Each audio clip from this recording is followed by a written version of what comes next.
eu quero falar o seguinte: eu estou aqui me deliciando com as perguntas espetaculares e as respostas maravilhosas do Francisco. Obrigado. E Fica tímido. estou um pouco emocionado, inclusive, porque é essa cultura que eu vejo, que eu desejo. Não é a cultura de salinha, não é a cultura de fazer trabalho, não é a cultura de espiritismo, não é essa cultura de enganação desse pessoal que faz isso que fizeram no início da live, que para eles não interessa, que vocês que sabem, que conhecem, que dominam, alertar os outros. Mas isso, eu estou falando já há alguns anos sobre isso e eles me bloqueiam para ninguém me ouvir. Então, eu quero, antes de fazer a minha... Eu tenho 3 perguntinhas que se interligam. E, antes de fazê-las, eu quero parabenizar vocês pelo show que vocês estão dando e eu estou muito satisfeito. O primeiro, quando você respondeu e falou sobre os estímulos, não seria... Porque o ser humano não vive sem estímulo. Até para cortar o cabelo, ele é estimulado a cortar. Ele bebe água quando a sede estimula ele a beber. Ele se agasalha quando o frio estimula ele. Ele fica à vontade quando o calor estimula. Ele não faz nada sem estimular, até para comer. Ele está sem fome, mas chega na cozinha, sente o cheiro da comida, passa a ter fome. Quer dizer, o aroma estimulou ele. Então, o estímulo é como não seria uma espécie da energia cinética que movimenta esse ser humano e, uma vez que parece que na pergunta da Lulu, ela quis saber aonde estava o estímulo, aliás, onde estava a energia cinética na cultura racional, eu vejo que a energia cinética vai desaparecer.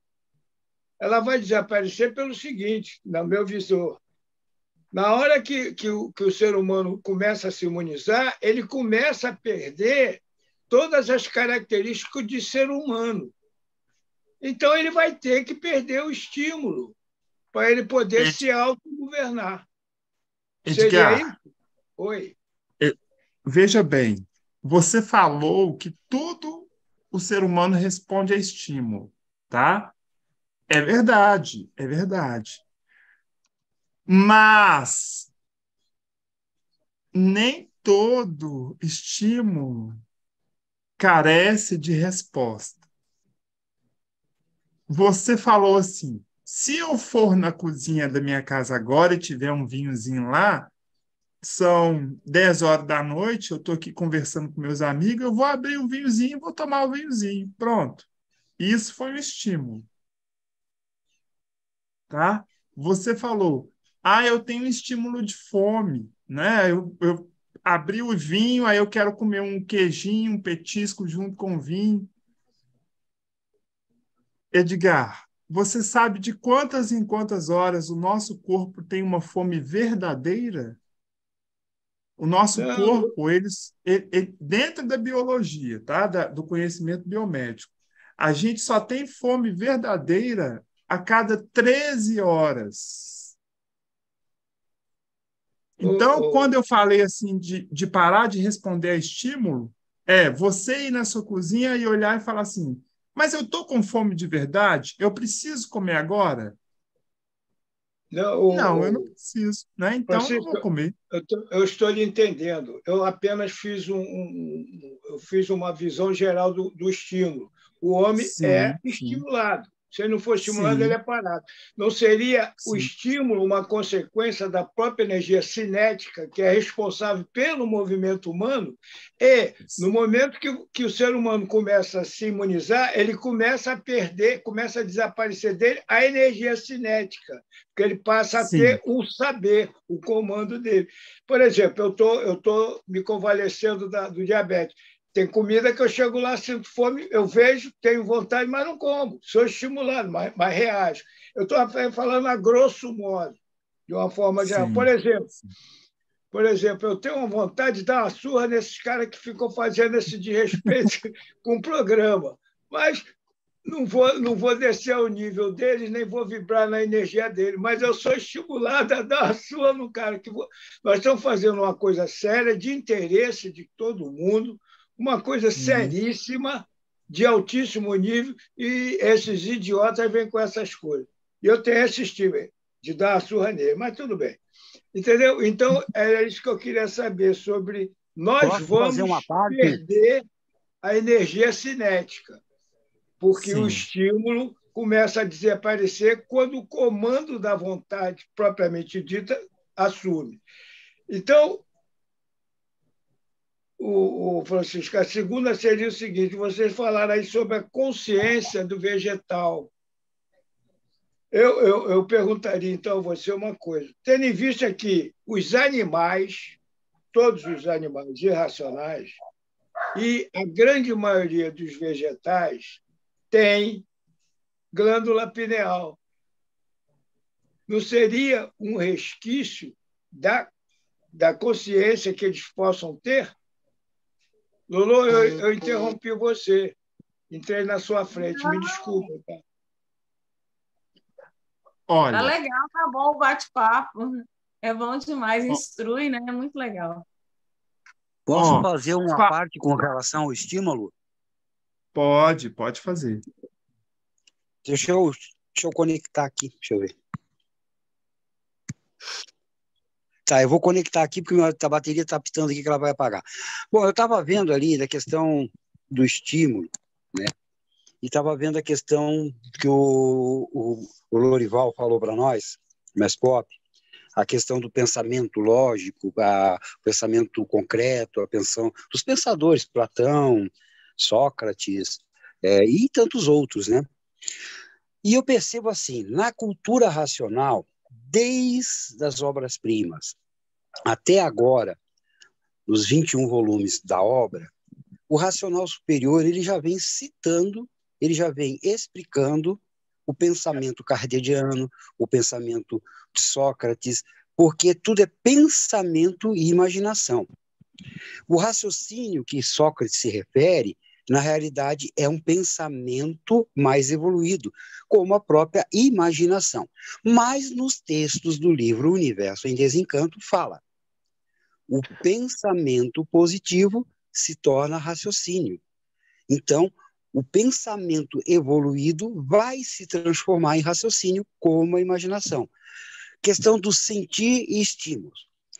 Na questão biológica, a gente sabe que a gente tem a glândula pineal, que é a grande mestra, aí nós vamos ter outras células, outras glândulas, tireoide e tantas outras, que vão ter o seu papel, a glândula tireoide através da luz, através de estímulo e tal. Mas existe dentro do ser humano o estímulo consciente, até como o Francisco falou, e tem o estímulo subconsciente. Porque se nós seguirmos o estímulo subconsciente, que vai dizer que de 13 em 13 horas nós temos de comer, essa é a fome verdadeira, então nós temos de analisar. Também o pensamento e a imaginação são estimulados. Por quem? Pelo elétrico e magnético. E sendo estimulado pelo eletromagnético, deu-se a origem da escrita, deu-se a origem de tantas coisas que a natureza e o eletromagnético veio preparando o desenvolvimento do raciocínio para quando conectado com a energia racional, ele estava ali adormecido, vai acabar a influência do elétrico, vai acabar a influência do magnético e de todas as energias materiais, e a conexão é direta com a energia racional e fluido racional. Então, nas obras-primas e no Amarelão fala, primeiro sente, segundo você aprende, toma consciência e depois você vê. Então, nós já somos dotados de tudo isso quando o racional começou a preparar com as suas próprias mãos a forma do ser humano, já deixando nós preparados para cada fase, a do primeiro milênio, segundo milênio, terceiro milênio, até a fase atual. Então, eu vejo que a partir do momento que você deu o estralo na glândula pineal, que ela ativou e ela começou a ser abastecida a cada leitura, a cada conversa, pela energia racional, pelo fluido racional, esses dogmas, paradigmas, estímulos, essas energias da mecânica material, como o Edgar falou, somem. Desculpa se eu fiz algum balão aí, gente. É o que é o meu entendimento. Eu posso terminar agora, Francisco? Sim. Então, eu vou terminar o seguinte: eu fiz aquela pergunta sobre a consciência do vegetal e do animal, por causa da glândula pineal, que a maioria tem. E essa questão, agora que o gringo estava falando, o nosso mestre gringo estava falando, sobre a racional e a racionalização, o que ocorre é o seguinte: o livro esclarece uma coisa que eu acho que nós temos que observar o seguinte. Primeiro ponto, o livro Universo e Desencanto ele foi lançado na classe menos favorecida da sociedade. Eu me lembro que eu fiz parte da primeira propaganda. Nós íamos fazer propaganda em favelas, em comunidades, para pessoas pobres e humildes.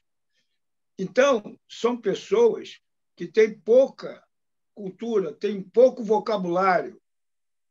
Esse é o primeiro ponto que eu quero destacar. O segundo é o seguinte: o próprio racional diz que fala em mundo racional, em racional superior, porque nós nos identificamos e criamos a chancela de que somos animais racionais. Quer dizer, então ele usa um termo que nós criamos para que ele possa melhor dialogar.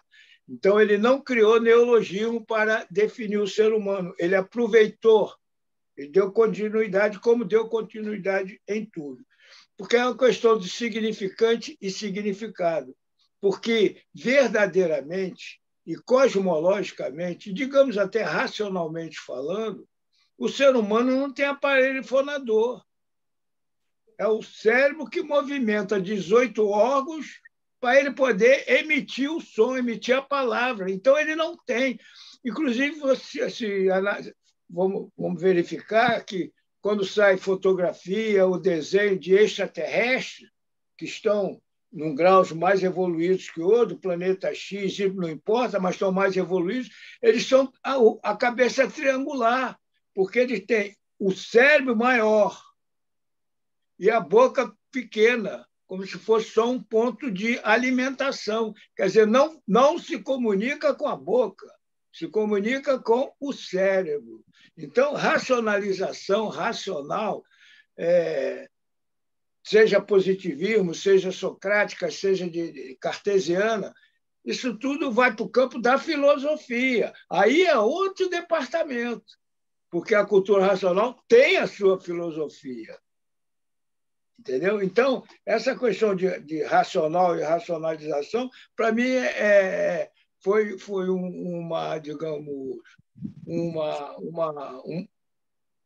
uma movimentação hiperinteligente do racional superior. Falou: por que eu vou criar coisa nova? Eu vou falar na linguagem deles. O que eu quero é isso. Principalmente, eu vou começar a falar para os menos favorecidos, que conhecem pouco vocabulário. Então, isso aqui, para mim, é uma coisa totalmente secundária. Então, era isso que eu queria falar. E, mais uma vez, Lolo, desculpe se eu passei à sua frente. Não, tá tudo certo, na sequência. Ó, quando eu falei, né, essa questão da energia cinética e do estímulo, eu vou dar alguns exemplos aqui para vocês conseguirem acompanhar o que eu estou querendo dizer. Ó, se você bate o martelo na mão, dói. Se você vai num fisioterapeuta e ele aperta sua mão e você sente dor, dói. Mas quando você bateu o martelo, o seu cérebro respondeu tirando a mão. No fisioterapeuta, você deixa a mão lá. O estímulo cinético, né, é um estímulo artificial. Que é artificial? Não é que eu entendo. Quando o livro Universo em Desencanto fala de artificial, ele está querendo dizer o quê? Ele está querendo dizer que é um estímulo que rege um movimento, mas que não é um movimento obrigatório, é um movimento concedido. Por isso que nós somos, por isso que, né, como o Edgar falou, Por isso que muitas vezes ele usa termos que uma pessoa que está lendo há pouco tempo vai se assustar. Ele fala assim: você é uma pessoa inconsciente. Aí você fala assim: poxa, mas eu estudei, como é que eu sou inconsciente? Qual que é o ponto de vista do inconsciente que ele está falando? O inconsciente é aquele que está agindo no automático. E aí, essa questão de estímulos, por exemplo, a fome, né? Quando eu falei de fome real, o que eu quis dizer? Olha o que o Edgar falou. Um extraterreno tem a cabeça grande e a boca pequena. Se o corpo só se esgota de energia a cada 13 horas, quer dizer que eu só preciso comer uma vez por dia. Né? Ou a cada 12 horas, ou a cada 13 horas. Todas as outras vezes que eu estou comendo, essa alimentação provavelmente ela é mais maléfica do que benéfica. Eu estava conversando com um colega esses dias e ele estava falando que ele estava desenvolvendo alergia, e aí a mãe dele falou assim: isso aí é alguma bactéria, algum fungo. Aí eu perguntei para ele: qual é o seu sangue? Meu sangue é O positivo. Olha, sangue O positivo não pode comer tubérculo, cenoura, batata, beterraba, mandioca. Não pode. Né? Então, se é uma pessoa que come esses alimentos excessivamente, vai desenvolver alergia, porque o sangue é incompatível. Né? Então, quando eu falei do estímulo inconsciente, né, eu quis dizer isso. Faz lá, igual o Edgar falou, faz a salada bonita, aí a pessoa vai e come, sem saber que aquela salada bonita, mesmo que tenha bastante nutriente, para o corpo dele, aqueles nutrientes são maléficos. Né? Então, quando eu falo do estímulo consciente, é o quê? É a percepção. Por exemplo, né? Os chineses falam assim, que comida saudável ela tem que ter cheiro e sabor. Seja ela qual for. Então, se você faz um prato colorido e ele não está bem temperado, provavelmente ele não vai ser saudável. Mesmo que aparentemente estejam todos os nutrientes disponíveis ali. Eles falam que se a comida não tem sabor, se ela não tem cheiro, o corpo não tem capacidade de absorver esses nutrientes. Então, esse que é o estímulo, né, inconsciente. Esse que é o estímulo cinético, que o racional superior fala que é o artificial. Né? Aí, um dia, há uns 5 anos atrás, mais ou menos, eu estava vendo um programa na Globo e o médico falou assim: vocês param de comer beterraba, porque beterraba não trata anemia, não. Vocês são tudo burro, fica comendo beterraba não trata anemia, coisa nenhuma. Aí eu pensei assim, caramba, mas esse médico é maluco. Aí eu fui no livro de bioquímica, procurei a beterraba. A cadeia química da beterraba é gigantesca. O corpo não consegue quebrar ela e o corpo não absorve a beterraba. Então, realmente, ela não trata anemia. Então, você põe a beterraba no fogo para quebrar a cadeia química dela para você tratar a sua anemia. Então, quer dizer, o estímulo artificial é o quê? Olha, a cadeia química da beterraba é grande, você não consegue absorver ela. Joia. Porém, contudo, todavia, se você grelhar ela um pouquinho, você quebra a cadeia química, aí você consegue tratar sua anemia comendo beterraba. Né? Então, é o discernimento. Né? A cultura racional, o racional superior, por isso que ele simplifica as coisas, para você ter um discernimento maior das coisas. Né? Então, eu acredito que seja isso. E aí, Edgar, respondendo a sua pergunta, né? As plantas, por exemplo, quando você fala que elas têm glândula pineal, dentro da ciência, né, a gente pode considerar até que a própria planta é uma glândula pineal inteiramente. Por quê? Porque a ciência fala que a glândula pineal é aquela glândula que discerne luz.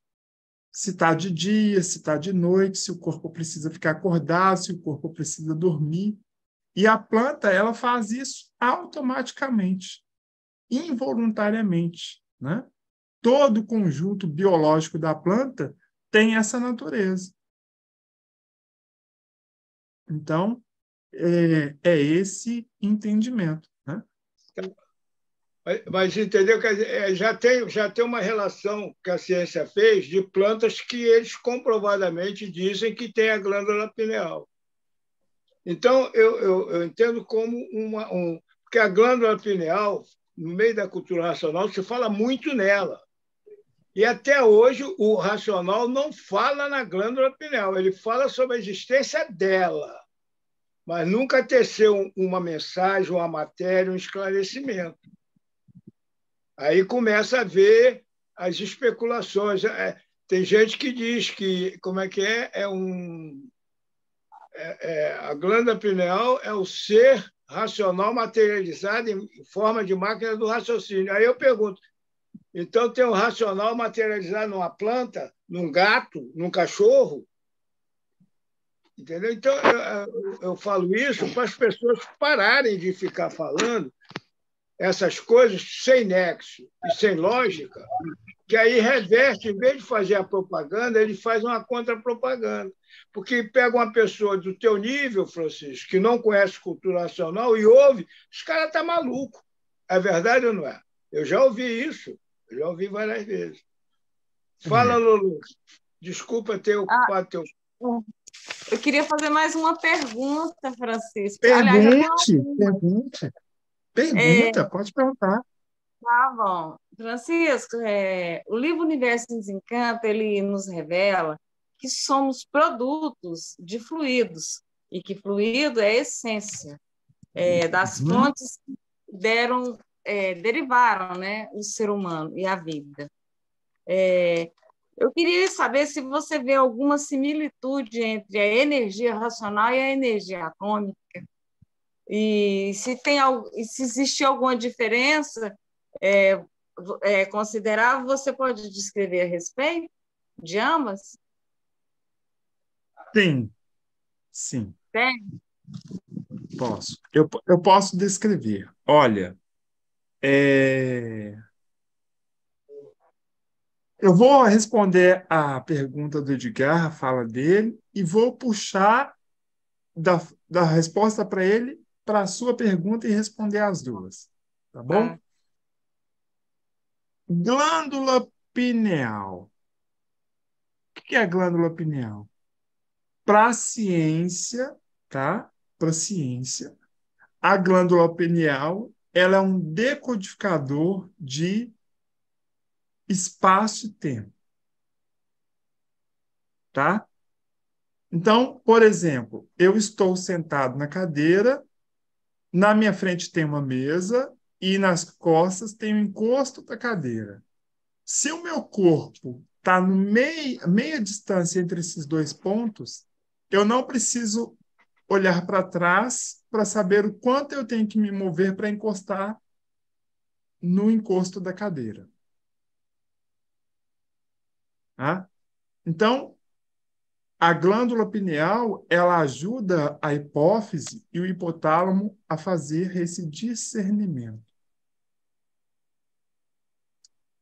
Se a pessoa fala, né, que existe um racional materializado na glândula do raciocínio, né, como o Edgar falou, todos os seres que têm pineal são seres racionais? Então, a classe de racional superior se iguala a todos? tem o cachorro racional superior, tem o gato racional superior, a árvore racional superior, né? Então, como o Edgar falou, se você fala isso para uma pessoa de ciência, da ciência, ela vai pensar, poxa, esse sujeito está doido. Porque o que tornou o ser humano pensador, né, foi a capacidade dele de memorizar e decodificar os estímulos. Quando eu dei o exemplo do cachorro e do gato, né, o cachorro, por exemplo, como ele é um animal que dificilmente briga com o ser humano, ele não decodifica o estímulo de violência. Você bate num cachorro, mas você oferece comida para ele, ele volta a ser seu amigo. Né? Então, o cachorro ele tem um pensamento limitado. Ele não consegue discernir todos os estímulos do ambiente dele. O que nos tornou animal racional foi a nossa capacidade de distinguir esses estímulos. Né? E aí, a glândula pineal, junto com a hipófise e com o hipotálamo, né, fizeram com que o nosso cérebro, nosso encéfalo, se desenvolvesse para tornar esses estímulos cada vez mais naturais. O que é naturais? É a resposta automática, que é o que eu falei, né? Por exemplo, igual eu falei com o Edgar, que ele falou o negócio do diabetes. É o discernimento. Ele sabe que ele pode comer de tudo, mas nem tudo ele deve comer. Por exemplo, aí, ó, o médico fala assim: olha, diabético não pode comer doce. O que significa isso? Alimentos que vão virar açúcar no sangue. Só que o médico não sabe que o arroz é doce, que o feijão é doce, que o macarrão é doce, que o alface é doce. Porque tudo na natureza que não tem sabor definido vira glicose, vira açúcar. Então, o diabético come açúcar? Sim, come açúcar. Então, como é que é o estímulo, né? Como é que é o discernimento que está fora desse pensamento? Qual que é a nossa capacidade de racional? O Edgar vai falar assim, poxa, se o arroz tanto é doce que faz doce de arroz, né? Faz arroz doce. Para vocês verem como ele é doce. Então, é uma verdade incontestável. A gente faz um doce de arroz, faz um doce de feijão, né? Como é que eu vou quebrar isso? Vou temperar a comida. Vou colocar alho, vou colocar sal, cebolinha, salsinha, né? Você está quebrando o estímulo automático. Então, a gente pode falar que não existe uma máquina do raciocínio. A máquina do raciocínio ela tem que ser o cérebro todo. Ela tem que ser a inteligência e o discernimento. Se o Edgar come arroz sem tempero, por exemplo, se o Edgar morasse no Nordeste, lá em Recife, eles só temperam o arroz com sal. Eles não colocam alho no arroz em Recife. Aí você anda na praia, você vê que principalmente as mulheres têm pernas muito edemaciadas, porque elas respiram o sal da praia, que é a maresia, e come a comida só temperada no sal. Cadê o discernimento daquela pessoa de falar assim, gente, essa forma de me alimentar está me deixando inchado, está me inflamando o corpo.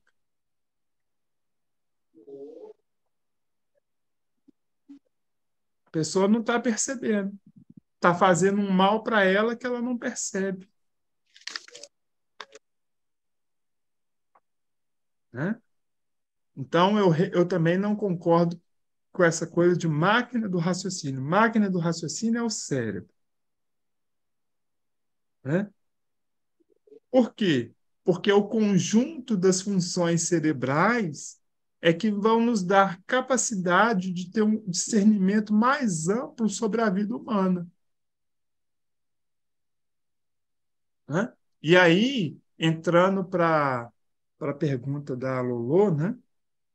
A energia atômica, né? E a energia racional. A energia atômica, ela é formada por átomos que não sofrem influência eletromagnética.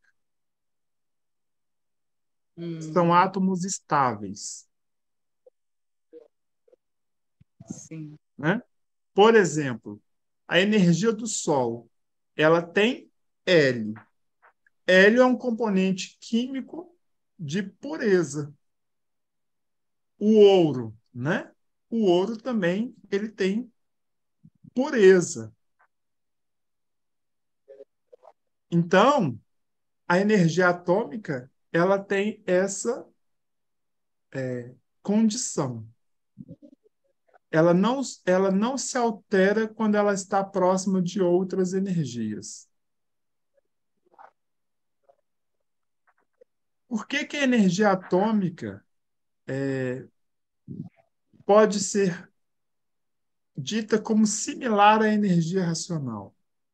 Porque se diz, né, que a energia racional, que o fluido racional é puro, limpo e perfeito. E a matéria, a condição de transformação material, ela não está dentro dessa condição pura, limpa e perfeita. Por quê? Porque a energia atômica ela tem um equilíbrio atômico e o corpo material não tem. Para o corpo material encontrar um equilíbrio, se fosse possível, ele ia ter que sofrer um estado de aceleração química que ele iria se dissolver. Né? Então, muitas vezes, quando o Edgar falou, né, que ele conviveu com o seu Manuel e que ele falava que a energia racional não está na Terra porque ela mata uma pessoa, ele quis dizer isso, né? Não é que ela é, porque a gente pode pensar assim, poxa, então a energia atômica, ela é uma energia boa? A energia atômica, ela tem um estado de pureza que a nossa energia não alcança. Quando você coloca duas substâncias químicas próximas, elas se obrigam a sofrer osmose. O que é isso? É o equilíbrio químico. Se a minha mão esquerda tem mais água que a minha mão direita, se ligar os dois copos por um canudo, os dois copos dentro de uma hora vão ter o mesmo volume de água. Quando um cientista pega uma partícula de energia atômica e faz ela sofrer uma reação química que ela tem que se igualar ao ambiente em que ela vai ser ejetada, ela vai provocar a explosão por causa disso. Né? Por isso que eu falei, o homem tem muito conhecimento teórico e pouco conhecimento prático. Se o cientista soubesse uma forma de desenvolver no corpo humano a formação da energia eólica, a gente ia ter o estado de pureza do Sol, o estado de luz do Sol. Não ia ter mais noite na Terra porque a gente ia ter a capacidade de se auto-iluminar. Que incrível. O filme Guerra, né? Aquele cientista, que um era do bem, outro do mal, Guerra dos Mundos. Sim, Guerra dos Mundos. Ele se desenvolveu de uma forma tão grande que ele tinha um planeta que se deslocava pelo universo e ia dominando os outros. Quem não obedecesse a ele destruía. Então, se a energia, se o cérebro humano, o raciocínio humano desenvolve de uma forma desordenada, sem esse fracionamento que o racional está nos impondo, porque nós estamos, eu vejo assim, Francisco, nós estamos da mesma forma que nós entramos no colégio com 7 anos de idade, para ser alfabetizado. Aprender a fazer o A. Ah, como é que é o A? É uma bolinha com a perninha. É isso que nós estamos na cultura racional. Tanto que estamos com 7% do potencial cerebral desenvolvido depois de uma caminhada de 3 milhões de anos. E te digo mais, Edgar. Quando a gente desenvolve tão pouco o cérebro que nós desenvolvemos o aparelho celular que conversa igual eu estou conversando com vocês pela rede de Wi-Fi, né, de internet invisível, mas o homem nunca se questionou como ele pode fazer isso com a cabeça dele. Você casa com a sua esposa, convive com ela 10 anos, aí você aprende a ler os pensamentos dela, aí vocês começam a conversar pelo olhar. Ô, Francisco, posso fazer uma pergunta? Eu teria mais uma pergunta. Podem fazer. Podem fazer. Pode. Assim, para quem vai assistir, assim, para ter uma noção, como a cultura racional vê Adão e Eva, por exemplo. Como é que é visto na cultura racional? Adão e Eva, o que representa? Na cultura racional, né? Fora da religião. Simples. Quem é o Adão, quem é a Eva? Goma e resina. Simples. O Adão é a goma e a Eva é a resina. Então, o Adão é a água e a Eva é a terra. E eu ainda te explico. Adão em copta quer dizer atos. Atos é água. Certo. E eu ainda te explico isso dentro do conhecimento bíblico e dentro do conhecimento da cultura racional, para você ver que se a pessoa tiver o discernimento de entender a fala, ela está lendo a mesma mensagem nos 2 livros. Exatamente. Aliás, na Bíblia, os 2 livros são da mesma origem. Porque Moisés recebeu as mensagens do mundo racional. Só que houve as deturpações de acordo com o interesse do homem que mandava. Aí aconteceu essas coisas. Mas a Bíblia, a origem da Bíblia é racional. Aí você vai encontrando essas similitudes. Que aí, se você tem discernimento e inteligência, você facilmente vê um no outro. Exatamente. Né?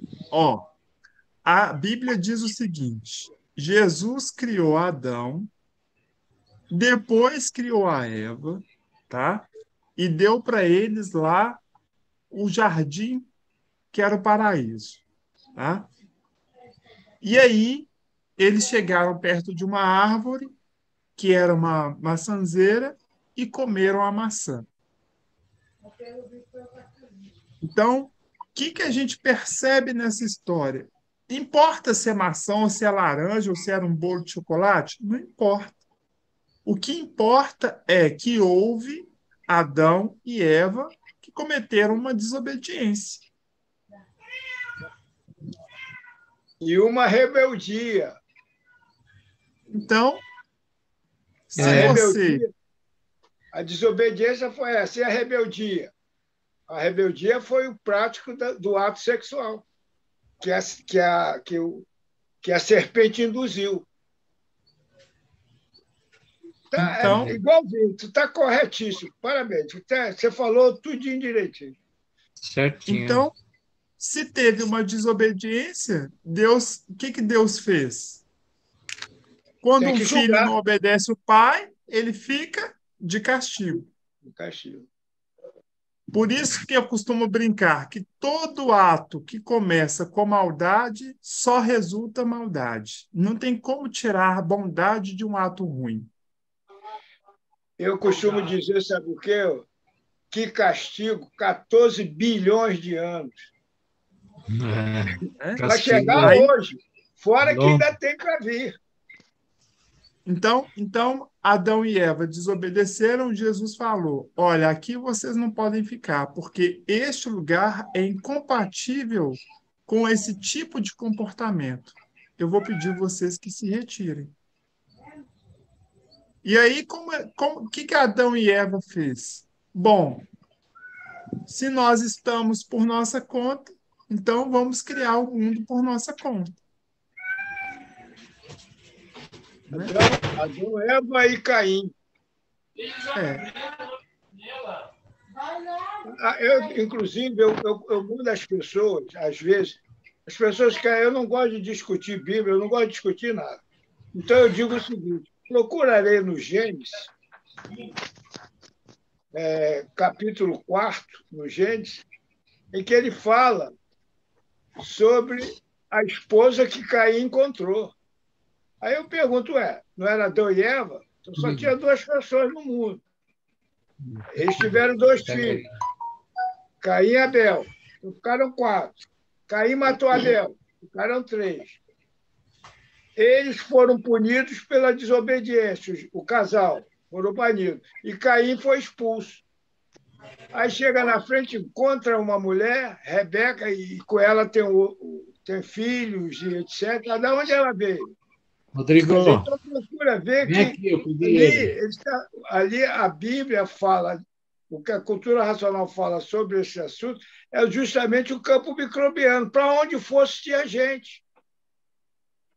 Porque o campo microbiano já estava formado, então estava nascendo gente. É muito espetacular. Aí vem com essa linguagem simples. Então, eu acho que aí a discussão filosófica sobre racionalização e raciocínio dentro da cultura racional, eu acho ela confusa, desnecessária. Ele usou o significante que nós temos para nos mostrar, usou o nosso significado para nos mostrar o significante. Mais nada. O Edgar, o Francisco, deixa eu só fazer um comentáriozinho. Veja bem, nós começamos com o PC de 8 bits, depois veio o 16 bits, depois o 32 bits, o 486 e chegou no Pentium e o computador até hoje continua aí na evolução e celulares e cada vez não sabemos onde vamos parar com essa tecnologia cada vez contínua e muito rápida, né? Nos aparelhos do artifício que nós desenvolvemos aqui, muito rápido. Então, quando eu vejo assim, o pessoal falando muito, até o Edgar comentou agora, máquina do raciocínio, desmaterializar o raciocínio, e começa num questionamento muito grande, Francisco, nesse ponto, eu só vejo a simplicidade no próprio segundo volume da obra, quando ele esclarece sobre o fluido. O eu é a casa, aonde é ocupado, ou para o A, ou para o B, ou para o C.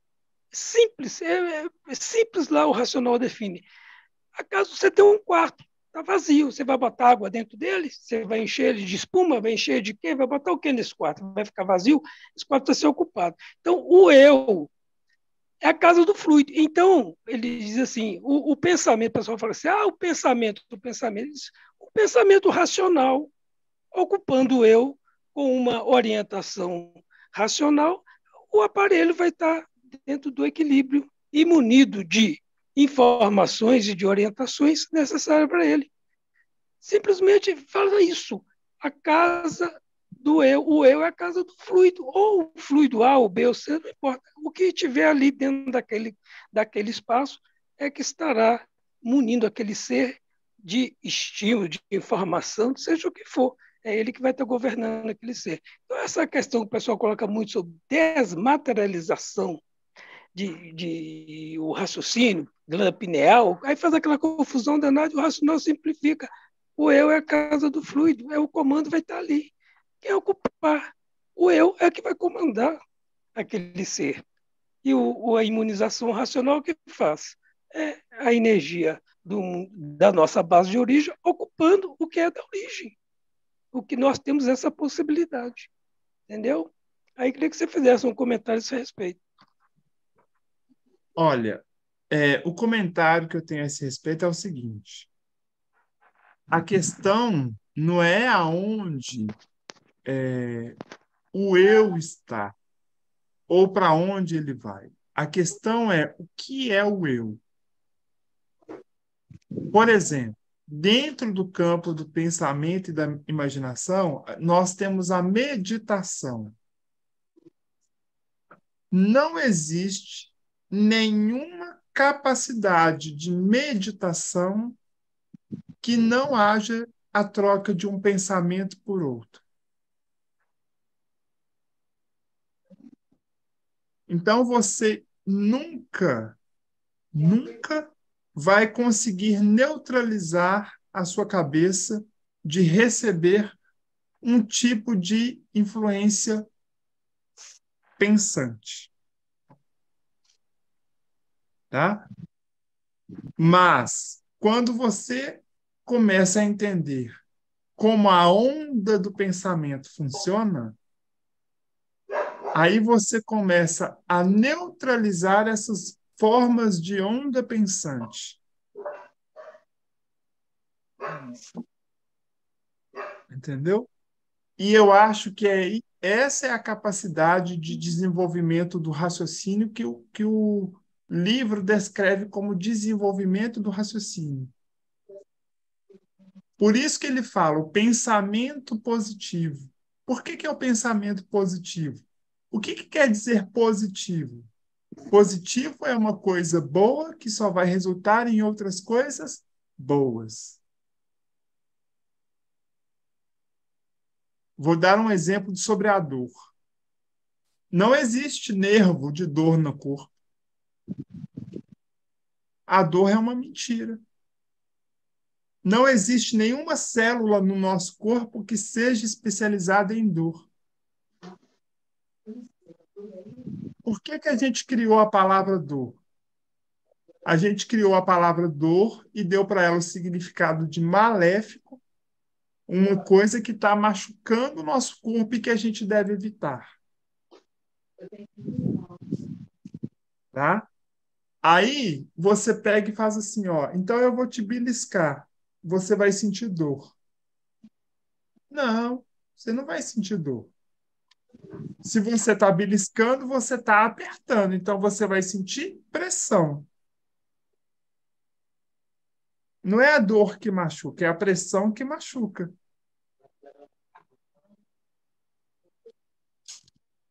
Mas a pressão da massagem é benéfica. Relaxa.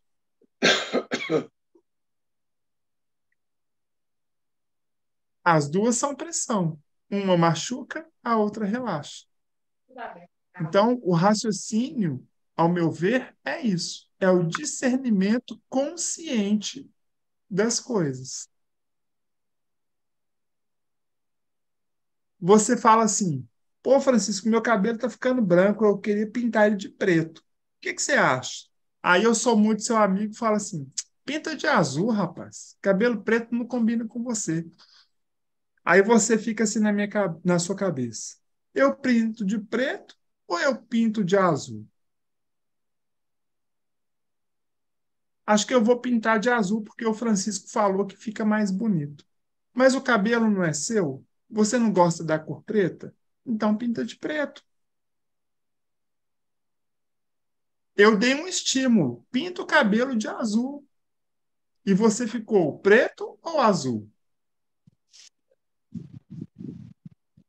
E se você não gostar de azul? Você vai pintar de azul só para me agradar? E vai ter aquele estímulo de olhar seu cabelo azul no espelho e não gostar? Ficar triste, ficar irritado, ficar nervoso? Então, eu acho que o raciocínio é isso. É essa capacidade de discernir. Pô, obrigado, Francisco. eu ouvi o seu conselho, mas o cabelo é meu, eu gosto de preto, eu vou pintar de preto. Pronto.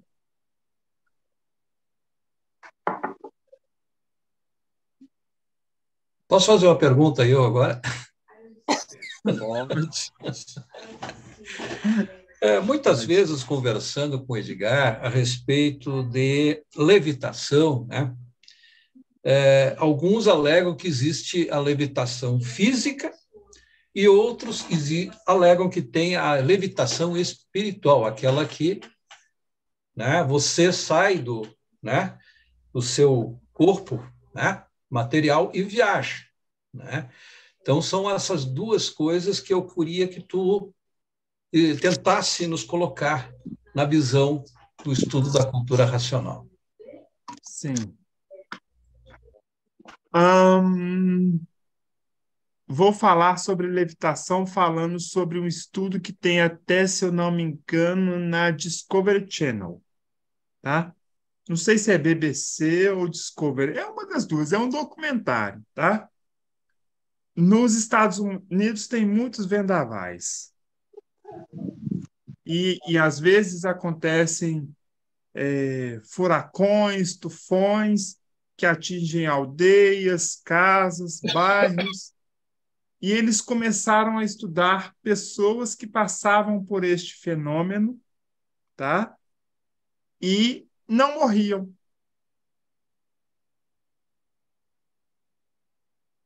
Aí o cientista começou a perguntar assim para as pessoas: poxa, você foi pega pelo tufão, pelo furacão, e você subiu a 5 mil metros de altura e seu corpo chacoalhou no chão. Você não quebrou nada, você não machucou nada. O que você fez? Aí a pessoa falou assim, ó, como eu estava numa situação de perigo e não tinha nada para fazer, eu relaxei. Relaxei. Relaxei. Quando você fica num estado de relaxamento, o corpo fica mais mole, mais leve. Então, se ela ficasse rígida e batesse contra o chão, quebrava. Como ela ficou mole, bateu, o corpo dobrou, não quebrou, não machucou.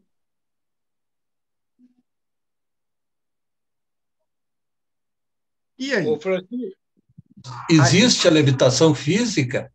Ou seja, aí, olha só. Aí o cientista fez um experimento com o fêmur e disse que o fêmur, que é o maior osso da perna, né, maior osso do nosso corpo, aguenta 5 toneladas de peso. Mas a física fala que você não aguenta carregar mais do que seu peso. E aí? Como é que você pode ter um peso, um osso que aguenta 5 toneladas e não consegue carregar uma pessoa que pesa mais do que seu peso? Então, eu acredito que é o seu estado mental que faz com que o seu corpo se comporte desta forma. Porque é a forma que você acredita que seu corpo funciona. O Francisco, eu costumo brincar. Diga. Eu vejo essa questão totalmente diferente, algumas mentiras e outras verdades. Por exemplo, no que tem de verdade, foi um artigo que eu li que na Índia, o cara se sentou, com aquela posição de hindu, relaxou e ele se elevou a 5 metros só 5 metros. Só que quando desceu estava morto. A mente tinha estourado. E esse é um lado. O outro lado é o que o Marcelo perguntou da levitação física, não tem condições. Porque, mesmo que a pessoa relaxe, a tonelada de gravidade, de peso que está em cima da gente, a pessoa vai continuar. Como é que ele vai conseguir superar isso? Então o que ocorre é o que eu acho que o velho fazia. Ele fazia transladação. Ele, em Belford Roxo, ele foi ver a minha mãe em Brasília. E tanto não era física que lá ele assumiu a figura do Bergil, que era conhecido dela. Eu perguntei a ele depois, o senhor foi lá visitar minha mãe nem soube, porque ela viu o Bergil. Ele virou e falou assim, mas se eu apareço na frente dela como eu sou, ela ia se assustar. Seu Manel, aqui em Brasília, no hospital, não sei, tem aí me visitando, estou mal, estou morrendo, fui para o céu. Mas o Bergil, não. Bergil, ela conheceu o Bergil desde quando ele era criança, então era um amigo da família que estava lá visitando ela. Então, não existe esse transporte mental. Agora, essa levitação aí, isso tudo para mim é conversa fiada. Só o guru que O que eu ia dizer, Edgar? Ele já disse há 40 anos que todo ano vai entrar no retiro levitando. Agora já disse até que vai levitar com a bola. Mas eu quero ver, não consigo. Mas o que eu ia chegar na situação que eu ia falar era exatamente isso. Que a questão não é você levitar materialmente.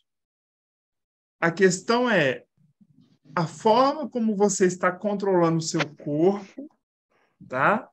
E a forma que o seu corpo vai se comportar perante o seu controle.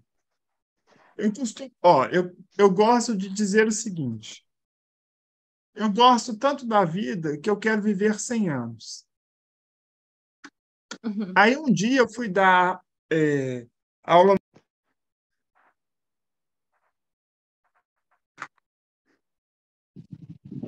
Olha o sol, o sol. Aí ela falou assim: você quer viver 100 anos, mas todos seus amigos vão morrer. Aí eu respondi assim para ela: se eles querem morrer, o problema é deles. Eu quero viver 100 anos.